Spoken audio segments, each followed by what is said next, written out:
So we're here with Simon Adcock from the BSIA, who was just part of the question time debate panel here at the MSC conference.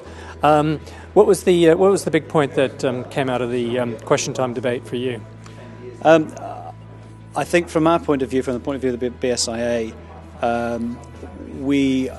there was a big discussion about whether the regulation and code of practice that's forthcoming, that's going to be applied to public space cameras very clearly, should be applied to private sector schemes as well. And in the BSIA, we'd be very much supportive of that position in our feedback to government. That was the major theme, really, that we want to see included. Because really the measures at the moment are being targeted at schemes which are already largely compliant.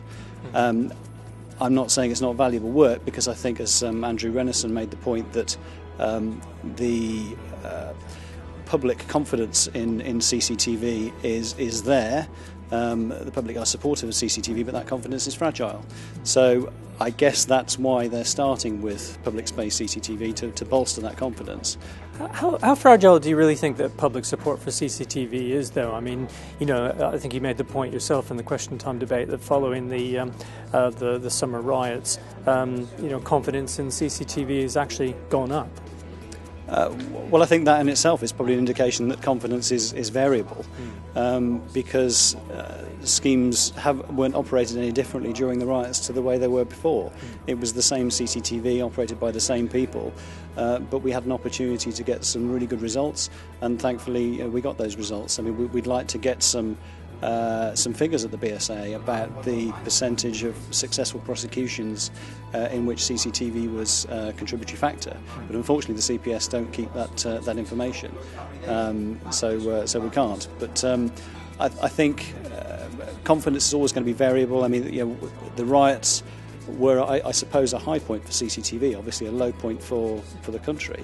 You go back 12 months and we had Project Champion, which was in Birmingham, which did a lot of damage to public confidence in CCTV. So it is fragile, I do. And arguably we were running pretty much the same schemes then and now. Yes, that's right. I think there were particular issues with the way that scheme was designed and implemented, which are not common, I'm glad to say. Now, I mean, we heard earlier from Mick Neville at the Met CU about the work that they're doing there. That contributes hugely to the confidence that people have in CCTV, doesn't it? I'm sorry to say I wasn't around for Mick Neville's presentation. I missed it, but the police have huge challenges really in the collection of evidence. And a lot of systems that are designed to standards and designed by BSIA member companies the aim of the standards is partly to make it easy for the police to collect evidence, because that is in a lot of cases where the real value is, and that's part of the operational requirement for a lot of the systems that our members design and install. But at the lower end of the market, particularly given the competitive pressures,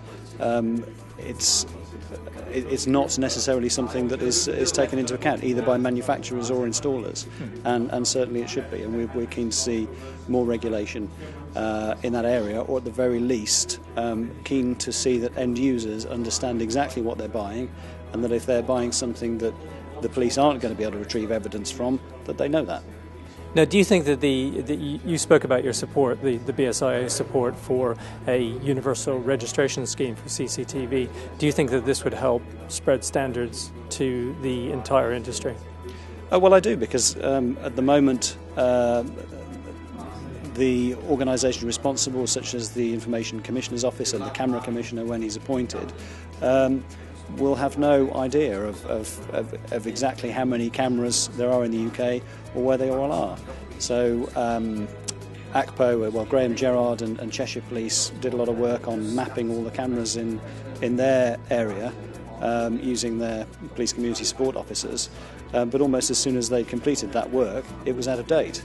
Now Graham Gerrard has produced a figure for the number of CCTV cameras in the UK, using a valid scientific methodology. Lots of other people have tried, but there is no really accurate figure. There is no way of knowing, and the only way to know really would be to register each individual camera. Right. Okay. Well, thank you very much, Simon. Nice to talk to you. Thank you.